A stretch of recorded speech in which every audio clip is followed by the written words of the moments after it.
Bienvenue dans l'Africa Newsroom, cette semaine consacrée à la révolution médiatique. Le dossier du jour parlera de l'avènement du numérique et de ses conséquences sur la presse écrite. Et au sommaire également de cette émission, visite du président Barack Obama au Kenya, révision des listes électorales au Sénégal, hausse des recettes budgétaires au Cameroun. Et puis enfin, nous parlerons de la problématique des accouchements traditionnels au Nigeria. Et ils sont avec nous pour en parler, nos éditorialistes Gratien Rokindikiza. Gratien, bienvenue.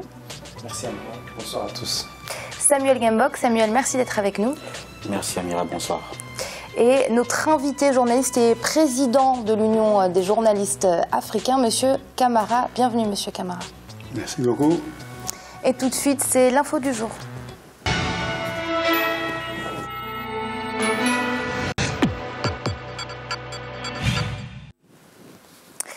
Barack Obama, le président américain, est arrivé ce vendredi au Kenya, et alors que les USA aident les services de sécurité kenyans à lutter contre le terrorisme, ils viennent de refuser la levée de l'embargo sur la livraison d'armes au Nigeria, une stratégie sécuritaire qui déconcerte la présidence nigériane. Arwa Barkala.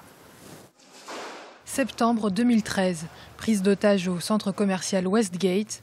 Avril 2015, attaque des Chebabs à l'université de Garissa. Ces deux attaques ont fait 61 et 142 victimes. Au Kenya, les voix se lèvent contre l'inefficacité des services locaux de renseignement au moment où le pays reçoit la visite du président américain Barack Obama. Malgré une aide de 100 millions de dollars accordée au pays pour sa lutte contre le terrorisme, les résultats se font encore attendre. L'une des choses les plus encourageantes aujourd'hui, c'est le fait d'avoir reconnu que combattre le terrorisme nécessite des forces armées professionnelles et disciplinées, qui ne sont pas impliquées dans des violations des droits de l'homme. Car il a été démontré que la lutte contre le terrorisme peut parfois mener à certaines dérives. L'action que nous avons envie de mener peut faire la différence. Car il n'est pas juste question pour nous de fournir de meilleurs équipements ou une meilleure formation aux soldats. C'est un des volets, mais il s'agit aussi de s'assurer que les forces armées seront coordonnées et professionnelles. De son côté, le Nigeria dénonce un manque de cohérence dans la politique internationale des États-Unis. Si le gouvernement américain finance largement la lutte contre les Chebabs au Kenya, l'administration du président Obama a refusé ce mercredi 22 juillet une demande de livraison d'armes émise par le président nigérian Muhammadu Buhari pour lutter contre la nébuleuse terroriste Boko Haram. Le refus des Américains de fournir des armes aux troupes nigérianes en raison de soi-disant violations des droits de l'homme ne fait que profiter à Boko Haram.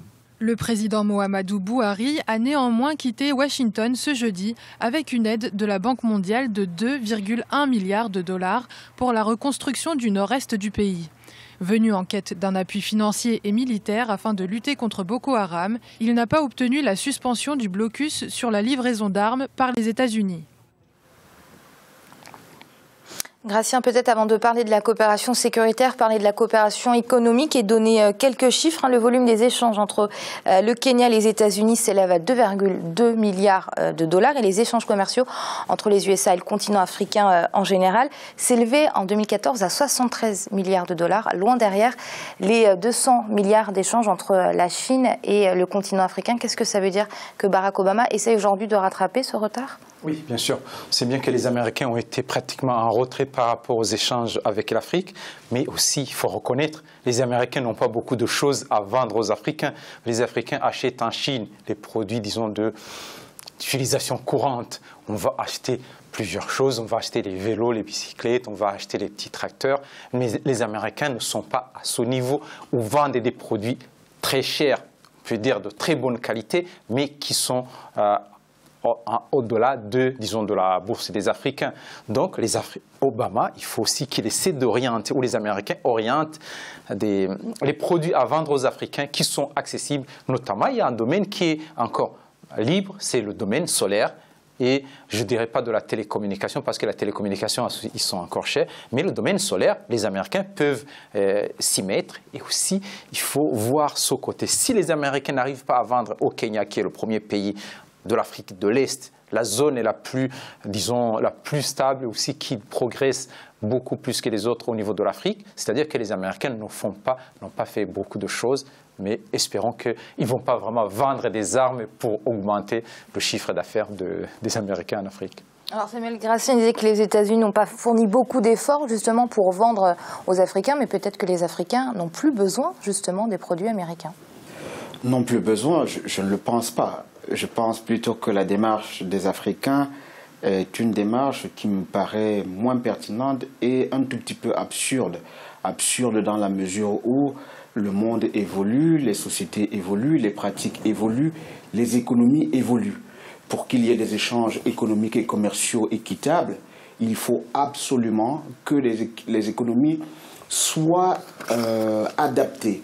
Donc les États-Unis, comme Gratien le disait il y a un instant, ne peuvent vendre que ce qu'ils produisent aux Africains et ne peuvent avoir besoin de l'Afrique que par rapport aux nécessités de leur économie. Donc si l'Afrique veut s'adapter à la mondialisation et à la vitesse de l'information, elle a besoin aussi de préparer son environnement à acquérir tout ce qui est avancée technologique ailleurs, et notamment dans le cadre des États-Unis. Et le cas de la visite de Barack Obama le montre très bien. La signature des accords commerciaux entre les États-Unis et le Kenya seront principalement centrés sur les technologies de l'information et de la communication, parce qu'à ce niveau, les États-Unis ont une expertise et un niveau de développement technologique qui est largement supérieur à la moyenne internationale. Et donc le Kenya a besoin de cette expertise et de cette technologie pour booster ses politiques de développement et son économie. Donc l'Afrique doit s'adapter aussi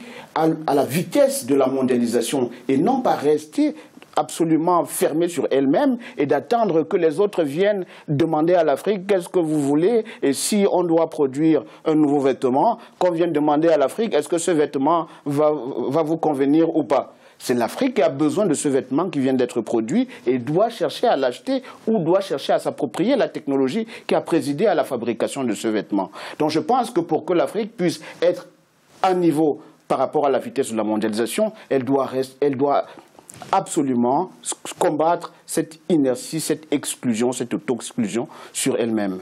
Gratien, rapidement. Oui, très rapidement, c'est que les Américains, en fait, ne veulent pas nous vendre ces technologies. Nous avons besoin de ces technologies pour produire, pour ne plus continuer à dépendre d'eux. Ils ne veulent pas nous vendre ça. Et en plus, c'est qu'ils veulent nous vendre aussi des produits, des OGM, des choses que nous ne maîtrisons pas. Eux-mêmes, ils ne savent pas vers où ça peut mener. Donc, il y a vraiment beaucoup de questions sur ces échanges. Nous savons ce que nous pouvons vendre, mais nous ne savons pas vraiment techniquement et tout ce que ça peut être, ce que les Américains peuvent nous vendre. Alors, Monsieur Camara, Barack Obama se refuse à lever la suspension des livraisons d'armes lourdes au Nigeria. Comment appréciez-vous cette annonce? D'abord, Barack Obama a eu le prix Nobel de la paix. Il doit comprendre qu'il a été, à mon avis, une chance pour un changement en Amérique. Nous pensions qu'une fois élu, compte tenu des faiblesses des pays africains, qu'il allait savoir nous former sur le plan de la technologie, de la bonne gestion, et naturellement de la modernisation de nos armées. Il faut moderniser nos armées. Que Barack Obama refuse aujourd'hui de livrer des armes au Kenya et même au Nigeria, à tous les pays qui sont attaqués par Boko Haram, je pense que c'est déjà une erreur. C'est une erreur parce que Barack Obama, en tant que prix Nobel de la paix, était censé être du côté des faibles afin de renverser la vapeur. Donc c'est une première erreur. Espérons que lors de son voyage au Kenya, dans le pays de son père, qui sera à la hauteur de la tâche, et que les Américains, avec lui, avant la fin de son mandat, qu'ils reviendront tous à de meilleurs sentiments. C'est une bêtise, c'est une erreur, et il faudrait que Barack Obama répare. Alors Samuel, très rapidement, peut-être une réaction par rapport à ce refus de lever l'embargo sur les armes, parce que justement cette suspension a été levée pour l'Égypte le 31 mars. Pourquoi pour l'Égypte et pas pour le Nigeria? Oui, je pense qu'il faut être très prudent quand on s'approche des questions qui sont hautement sensibles, hautement liées à la souveraineté. Je pense que le Nigeria a sur son dos, et l'armée nigériane a sur son dos quelques bavures sur les questions de droits de l'homme au début de la guerre contre Boko Haram, où Boko Haram n'était pas aussi puissant que cela. Et cela est resté dans la mémoire des relations diplomatiques et militaires entre les États-Unis et le Nigeria. Donc il faut très bien que des choses soient bien précisées et que l'actuel président, qui a toute la volonté nécessaire de lutter efficacement contre Boko Haram, à la fois sur le plan opérationnel, mais également de relever le niveau économique de son pays, comprenne qu'il hérite d'un pays qui a des responsabilités à la fois en termes de violation des droits de l'homme, mais aussi en termes de déficit en matière de politique économique. Et il doit prendre compte de tous ces écueils, de tous ces dysfonctionnements et de tous ces égards qui ont été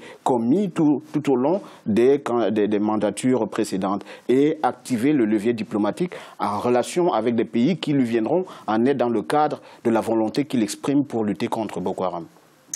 Prévu pour prendre fin le 10 juillet dernier, la révision ordinaire des listes électorales au Sénégal prendra fin finalement ce 31 juillet et les partis signataires de l'opposition appellent à la création d'un cadre citoyen de veille pour la transparence et la régularité des élections, puisque selon ces 7 partis d'opposition, des failles ont déjà été constatées. Reportage de notre correspondant au Sénégal, El Hadj Ndiaye. Au Sénégal, la révision ordinaire des listes électorales sera clôturée ce 31 juillet. Pour une meilleure transparence, l'opposition appelle à la création d'un front de veille. Démarré depuis le 2 février, la révision des listes électorales a permis, selon le ministre de l'Intérieur, d'enregistrer près de 300 000 mouvements par la Commission électorale nationale autonome Sénat. Un chiffre qui triple le taux habituel enregistré à chaque révision ordinaire de listes électorales. Selon l'opposition, ces chiffres sont dus à la fraude. On n'a jamais dépassé la barre de 100 000 dans une révision ordinaire, normale des listes électorales. Que ce soit, si on avait une élection présidentielle, ou un référendum, ou une élection législative en vue, ou bien une élection locale en vue, là on aurait compris qu'il y avait un engouement. Mais donc, d'où viennent ces 300 000? Mais ces 300 000 viennent des officines de la DTAI envoyées partout, j'allais dire urbi et orbi, dans tout le Sénégal et au niveau de la diaspora. Selon la Sénat, la Commission électorale nationale autonome, aucun cas de fraude n'a été décelé et ses membres rassurent quant à la fiabilité du fichier électoral. Depuis 2007, aucun cas de fraude permettant de remettre en cause la sincérité du scrutin n'a été vu, déclaré, prouvé. Et donc sur ce plan-là, la Sénat a les moyens de faire son travail correctement. On a déjà étalé des preuves, on a près d'une dizaine de cas de naissance fictive. Hein?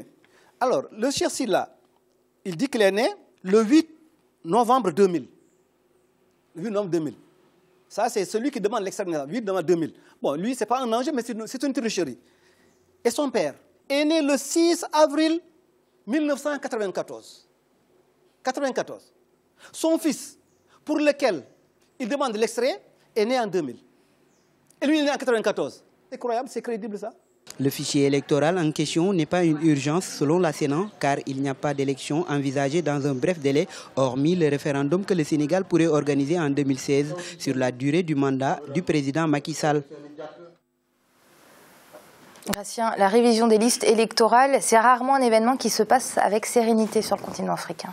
Oui, c'est rarement parce que les uns les autres prêtent les mauvaises intentions aux uns aux autres. Surtout les gens qui sont dans l'opposition pensent que le pouvoir est en train de tricher, mais en réalité, la révision des listes électorales, c'est quelque chose de simple, pourvu qu'il y ait, disons, transparence. Il faut publier. Si, par exemple, dans un quartier, on fait la révision des listes, on publie, on montre, les gens peuvent voir en disant tel, on le connaît, tel, on ne le connaît pas. On montre à tout le monde, aux opposants, en disant, voilà la liste. Si vous contestez, contestez.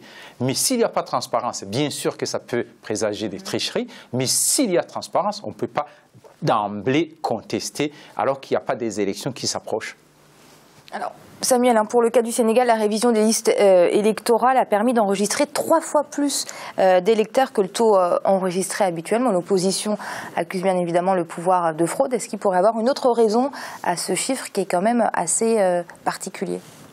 Non, moi, je respecte la position sur le coût du gouvernement, sur la gestion du processus électoral au Sénégal. Il faut quand même souligner que le Sénégal sort du lot des pays qui évoluent dans la voie de la démocratie. Et donc la justice au Sénégal et les processus électoraux, depuis plusieurs décennies, aujourd'hui, sont beaucoup moins entachés d'irrégularités que d'autres fichiers électoraux ou de processus électoraux. Je peux comprendre les inquiétudes de l'opposition, mais encore faut-il avoir une analyse froide des réalités sur le registre d'état civil, que ce soit au Sénégal ou dans l'ensemble des pays de l'Afrique, où il faut une expertise et des compétences acquises pour établir un registre. C'est pas une question de fraude, c'est un manque d'organisation peut-être? À mon sens, c'est peut-être un problème, un manque d'organisation, mais qui est davantage lié à un processus de modernisation de l'État. Parce que le Sénégal n'est pas un pays totalement moderne. Il sort aussi il part de très loin en matière de modernisation de l'administration, avec tout ce que cela comporte comme renforcement des capacités à la fois au niveau du pouvoir central, mais aussi au niveau des communautés ou des collectivités locales décentralisées. Et donc à ce niveau, on observe encore partout sur le continent des problèmes au niveau du registre de l'état civil. Et je ne pense pas que le gouvernement actuel sénégalais soit comptable de peut-être des erreurs d'un agent municipal ou d'une autorité civile dans une localité qui date peut-être de 1994 ou de 2000. Ce sont des problèmes qui arrivent et peut-être parfois qui échappent peut-être à la prudence ou à la compétence de l'autorité de l'état civil qui établit l'acte de naissance de tel ou tel enfant ou de tel ou tel parent. Alors, Monsieur Camara, pour la Commission électorale nationale au Sénégal, il n'y a pas d'urgence justement à réviser ces listes électorales parce qu'il n'y a pas prochainement d'élections, mais justement pour garantir la transparence de cette révision, ne faut-il pas anticiper et la réviser en amont et justement pas à quelques mois des élections comme c'est fait souvent sur le continent? Le président Macky Sall a placé son premier mandat sous le signe de la transparence, de la rigueur, de la vérité, de l'apaisement. La preuve, c'est lui qui a mis Karim Wade en prison en disant qu'il a effectivement volé l'argent sénégalais. Donc, il serait malvenu, alors qu'il est là comme un messie, quelqu'un qui est venu avec un nouveau message. Il serait quand même malvenu que pour les révisions électorales des cartes électorales, qu'il y ait un grand nombre d'électeurs, beaucoup plus que les électeurs normaux. Je pense que de la part du gouvernement sénégalais, c'est déjà une erreur. Mais l'opposition a parfaitement raison. Si le monsieur qui a été élu dans des conditions que nous connaissons, parce qu'il a été élu quand même de la manière la plus transparente, hein, il a été élu parce que les Youssou N'Dour, les Moustapha Niasse et naturellement des gens comme le chanteur Youssou N'Dour et beaucoup d'autres, d'ailleurs tous ces jeunes gens, les intellectuels, à l'époque les étudiants, ont dit c'est Macky Sall contre Wade. Mais comment Macky Sall peut commettre l'erreur de faire en sorte aujourd'hui qu'il y ait ce que j'appelle un nombre d'électeurs élevé par rapport à ce qui est tout à fait juste? Je crois que c'est une erreur et je participe à l'angoisse de l'opposition pour ne pas que le Sénégal dérape. D'autant plus que le Sénégal est un exemple. Jusque-là, c'est la démocratie, c'est l'apaisement, c'est des élections transparentes. C'est ce qui a fait qu'après Diouf, Wade est arrivé. Quand Wade a voulu évidemment rester un peu plus, ça n'a pas été le cas. On a dit non. Donc il faut que Macky Sall revienne à des sentiments meilleurs. Merci Monsieur Camara, puisque c'est l'heure de marquer une courte pause. On se retrouve très vite, à tout de suite.